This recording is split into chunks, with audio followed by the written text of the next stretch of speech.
Pemirsa, situasi arus lalu lintas menuju kawasan Puncak pada pagi tadi terpantau ramai lancar. Antrian kendaraan hanya terjadi menjelang titik pemeriksaan ganjil genap. Situasi arus lalu lintas menuju kawasan Puncak tadi pagi, tepatnya di Simpang Gadok, Kabupaten Bogor, terpantau ramai lancar. Kendaraan yang melintas didominasi asal Jakarta. Kepolisian masih terus berjaga di titik-titik pemeriksaan ganjil genap dengan memeriksa satu persatu nomor kendaraan yang hendak menuju kawasan Puncak. Hari ini hanya kendaraan berplat nomor genap yang diperbolehkan untuk masuk kawasan Puncak.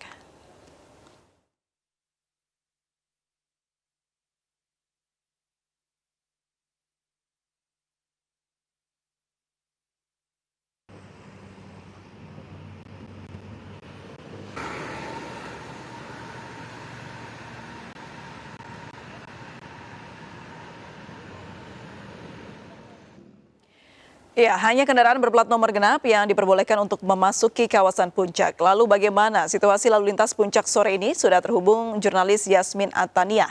Yasmin, bagaimana suasana sore hari ini di sana?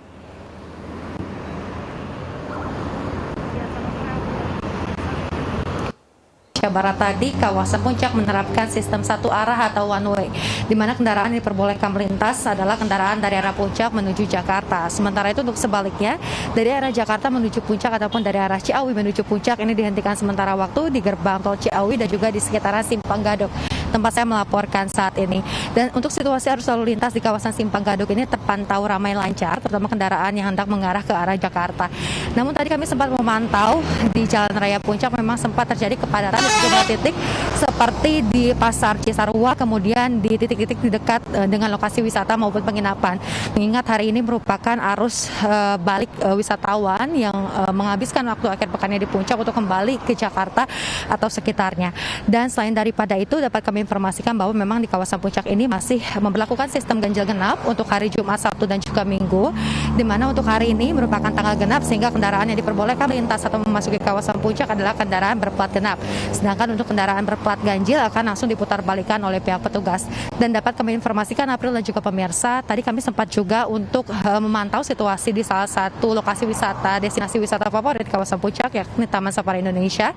Memang berdasarkan pantauan kami ini cukup ramai antusiasme pengunjung, namun berdasarkan pihak pengelola memang terjadi peningkatan namun tidak secara signifikan dikarenakan beberapa hal. Yang pertama, kawasan Kabupaten Bogor ini masih termasuk ke dalam PPKM level 3 sehingga masih adanya aturan-aturan atau batasan-batasan tertentu bagi pengelola wisata yang harus dijalankan. Dan yang kedua adalah terkait faktor cuaca, mengingat saat ini cuaca di kawasan Bogor dan sekitarnya ini tidak menentu sehingga berpengaruh terhadap tidak meningkatnya jumlah pengunjung yang datang ke Taman Safari Indonesia di waktu akhir pekan ini. April.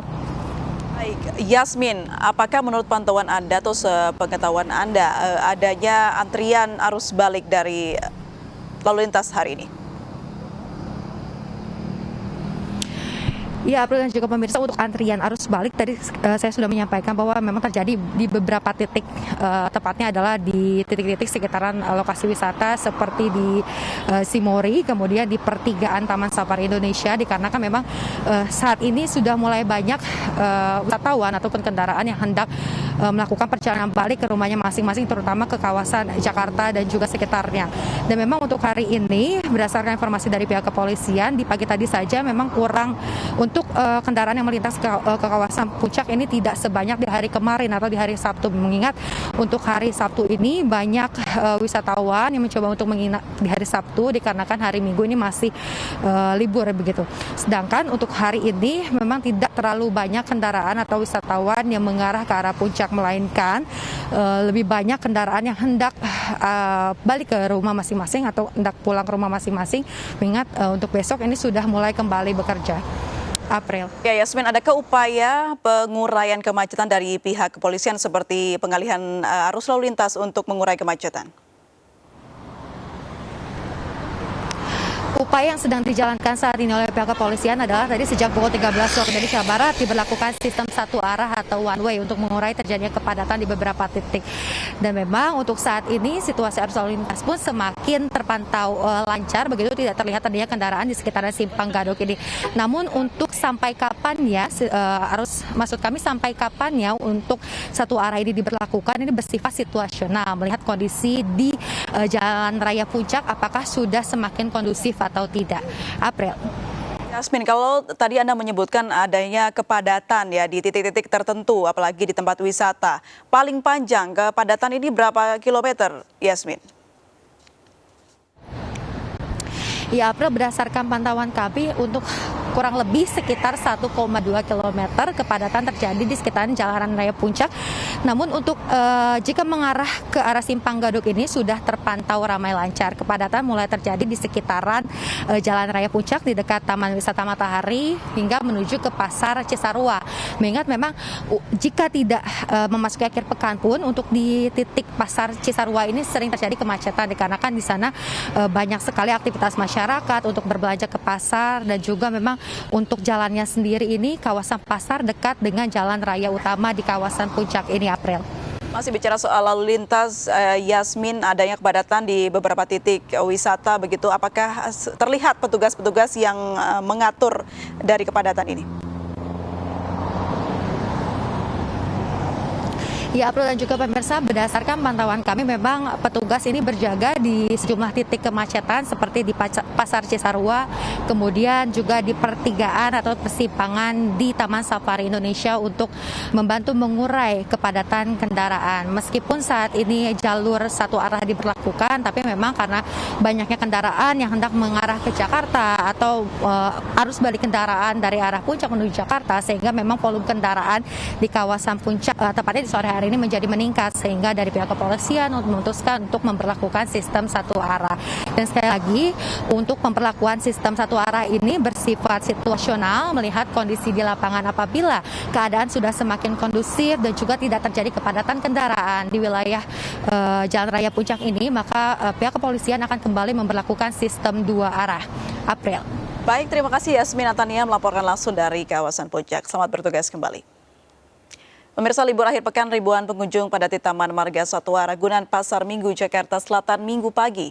Adanya pelonggaran syarat berkunjung membuat wisatawan yang datang ke kebun binatang ini melonjak drastis. Taman Marga Satwa Ragunan nampaknya masih menjadi salah satu destinasi wisata favorit warga Jakarta dan sekitarnya. 2 pekan pasca pelonggaran PPKM, antusias masyarakat untuk berkunjung ke Taman Marga Satwa Ragunan terbilang cukup tinggi. Hingga pukul 9 pagi tercatat 4.000 lebih pengunjung sudah memadati kebun binatang ini. Mereka datang bersama anggota keluarga, teman, ataupun sanak saudaranya.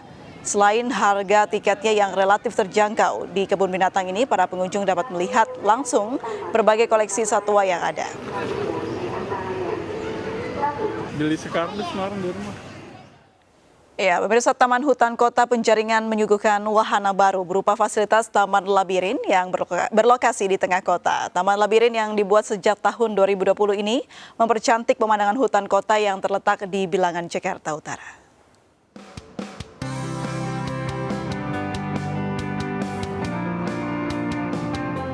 Sejak Sabtu pagi, sejumlah warga nampak menghabiskan waktu akhir pekan di Taman Hutan Kota Penjaringan, Jakarta Utara.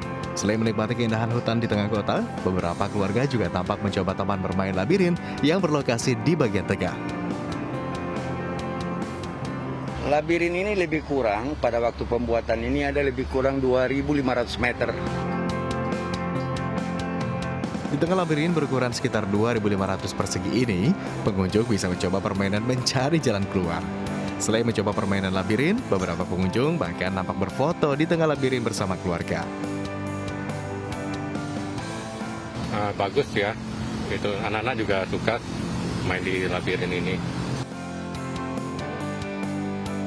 Ya, meski belum rampung 100%, sejumlah warga sudah menjelajah sensasi bermain dalam labirin ini. Pihak pengelola yaitu Dinas Kehutanan Pemprov DKI Jakarta menyebut proses penanaman pohon labirin masih terus berlanjut dan ditargetkan rampung tahun depan. Ya baik pemirsa, selain berfungsi sebagai paru-paru ibu kota, taman kota di seluruh wilayah DKI Jakarta, ini juga acap kali menjadi tempat favorit bagi warga Jakarta untuk menghabiskan waktu libur ataupun akhir pekan. Salah satunya di tempat di mana saat ini kami melaporkan, yaitu di Taman Hutan Kota Penjaringan Jakarta Utara. Berdasarkan pemantauan kami, meskipun masih dalam progres pembangunan, akan tetapi Taman Labirin ini nampak sudah dikunjungi oleh sejumlah warga. Dan untuk berkunjung di Taman Labirin ini, Anda tidak dipungut biaya sepeser pun alias gratis. Rencananya, pembangunan Labirin ini akan selesai pada tahun 2021. Dari Jakarta, Vito Erlangga, Jimmy Jasin, Harinta Kurniawan, iNews melaporkan. Pemirsa, sementara itu destinasi wisata yang juga menjadi primadona warga ibu kota adalah wisata sejarah Kota Tua. Ya, seperti inilah suasana sore ini di kawasan wisata Kota Tua, Jakarta Barat. Sejumlah wisatawan mulai berdatangan untuk menghabiskan waktu akhir pekan di kawasan yang memiliki nilai sejarah.